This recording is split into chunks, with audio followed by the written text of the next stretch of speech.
Israel versus Palestine. You must know this. Relief organizations want immediate humanitarian help in Gaza, which the UN claims is strangled by Israel's embargo. As resources deplete and the Israeli force pounds the enclave, tens of thousands of Palestinians need food, water, fuel, and medicine. The Israeli military ordered citizens in Gaza City to flee southwards as it continued its shelling of the coastal territory after Hamas strikes that killed over 400 Israelis last weekend. Escalation raises concerns that Israel's regional rivals may join the long-running confrontation. Diplomatic efforts increase. Egypt faces pressure to provide a humanitarian corridor via the Rafah border between Egypt and Gaza, the sole way to evacuate and supply Gaza. A CNN reporter at the Rafah border crossing saw 5 UN gasoline trucks enter Gaza on Monday afternoon. The first since Hamas's October 7th strikes in Israel. There was no evidence of a larger assistance convoy. U.S. Secretary of State Antony Blinken is desperately shuttling throughout the area to prevent the conflict from escalating. Palestinian authorities report 2,750 deaths and 9,700 injuries from Israel's attack on Gaza. This is what we know. What happened? After firing hundreds of rockets at Israeli communities on October 7th, Gazan terrorists broke through the strongly defended border barrier and entered Israeli territory. Hamas terrorists murdered about 400 people, including civilians and troops, and abducted 199 prisoners, as reported by Israeli police. Israeli street combat on its own land has not occurred since the 1948 Arab-Israeli conflict, making the assaults unparalleled in tactics and size. It has also never experienced a terror incident that killed so many people. Hamas has abducted Israelis previously, but never hundreds, including children and the elderly. Hamas dubbed the Operation Al-Aqsa Storm in retaliation to Israeli assaults on women, destruction of the Jerusalem Shrine, and the blockade of Gaza. How did Israel react? After the incident, Israel declared war and started Operation Swords of Iron, attacking Hamas and Islamic Jihad sites in Gaza. It has also cut off Gaza's gasoline and water supplies. Between October 7th and 12th, Israel unleashed 6,000 bombs on the densely populated region, equal to the amount of attacks on Gaza in the 50-day 2014 war. The IDF has advised Gazan people to abandon its homes immediately, but others believe there is no safe place. All Gaza exits are closed. Hamas captives complicate Israel's reaction.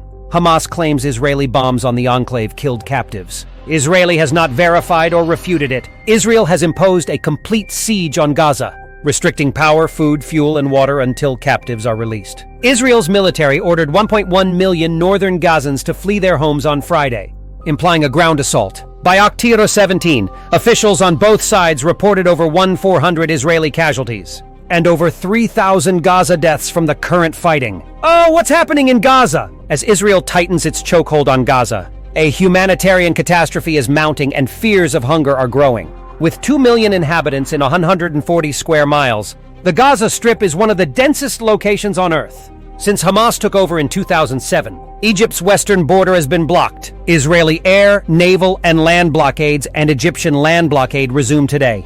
The enclave's only power plant failed last week. As hospitals lose electricity and fuel, the International Committee of the Red Cross warns they risk turning into morgues. The UN reports airstrikes on 88 schools and 12 UN staff killed. Human rights organizations have warned of Gaza war crimes. Amnesty International has called for Israel to immediately ease its embargo on the enclave, calling the collective punishment of people for Hamas crimes a war crime. The Rafah crossing, which links the south of the enclave to Egypt, is the only way Palestinians and assistants can enter and leave Gaza since Israel closed its 2 borders. Although the U.S. is trying to unblock the crossing, it remains closed. International assistance to Egypt is stalled at the border. Palestinians should flee south. Displacement and exile are not for us, Hamas added. Who's Hamas? Hamas, an Islamic movement with a military branch, emerged in 1987 from the Muslim Brotherhood, a Sunni Islamist group formed in Egypt in the late 1920s. The organization, like other Palestinian groups and political parties, claims Israel occupies the Palestinian lands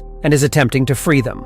It calls Israel illegitimate and wants its overthrow. Hamas refuses to negotiate with Israel. Unlike other Palestinian groups, it rejected the 1993 Oslo Accords, which offered an independent Palestinian state in exchange for the Palestine Liberation Organization, PLO, giving up violent action against Israel. In the Israeli-occupied West Bank, the Accords created the Palestinian Authority, PA. Hamas offers an alternative to the PA, which has acknowledged Israel and failed peace endeavors with it. President Mahmoud Abbas leads the PA, whose trust among Palestinians has declined. It has claimed multiple assaults against Israel and was labeled a terrorist group by the US, EU, and Israel. Israel claims Iran, its arch-rival, backs the organization. Gaza is ruled by Hamas after multiple ownership changes over the previous 70 years. The bulk of its inhabitants are descendants of refugees who were expelled or forced to escape their homes in 1948 in Israel. The two sides arrived how? Tensions between Israelis and Palestinians predate Israel's creation in 1948. Thousands on both sides have died and countless more wounded over decades.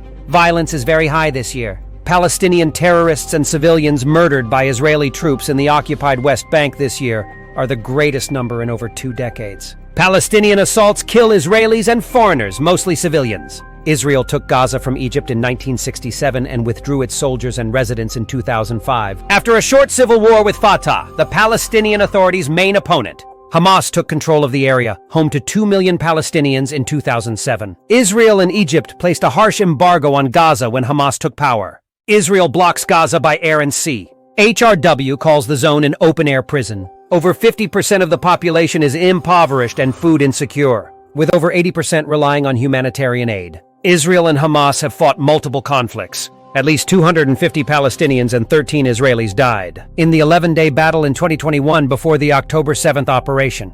On October 6, 1973, Israel's Arab neighbors began a surprise attack on Israel on Yom Kippur, the holiest day in the Jewish calendar nearly 50 years ago. What's next? Israel has over 300,000 reservists near the Gaza border for a ground attack due to its war readiness. It wants to rescue Israeli captives from Gaza and punish Hamas for their assault. Israel has dealt with hostages before, but not this many. Historically, terrorists have requested Israeli prisoner release in return for captured Israelis. For one abducted soldier, Israel freed around 1,000 Palestinian inmates in 2011. Hamas says it is ready for all options, including a war and an escalation on all levels, including a land invasion. Could this spark regional conflict? On Sunday, U.S. National Security Advisor Jake Sullivan warned of a larger Middle East battle. Blinken has visited Israel, Saudi Arabia, the UAE, Jordan, Egypt, and Bahrain to avert escalation. The White House confirmed Monday that U.S. President Joe Biden is canceling a trip to Colorado, hours before he was scheduled to leave to meet with his national security team as the violence escalates. A source told CNN that Israel had asked Biden to meet with Prime Minister Benjamin Netanyahu, and that both parties were contemplating it. Iran should be careful in the area, Biden warned. While Iran is not directly linked to the assault, Israel and the U.S. claim it is the Palestinian group's main sponsor. Iran denounced the bombing and cautioned Israel not to attack its Lebanon allies. Israel and Iran-backed Hezbollah, whom the U.S. and Israel consider terrorists, have exchanged fire since the Gaza conflict. The fights have been limited to the two nations' borders. Last week, Iranian Foreign Minister Hossein Amir-Abdollahian warned that Lebanon's security is Iran's security, and that a new front against Israel would emerge if it committed war crimes in Gaza. The U.S. has sent 2 carrier strike groups and additional fighter fighters to the eastern Mediterranean Sea to prevent Iranian aggression or spread of the conflict beyond Israel's borders. Israel is prepared for a multi-front war. The video for today is over. Thanks for watching. See you next time. Please subscribe, share, and like this video if you like it. Appreciate your continued viewing. Goodbye and good day.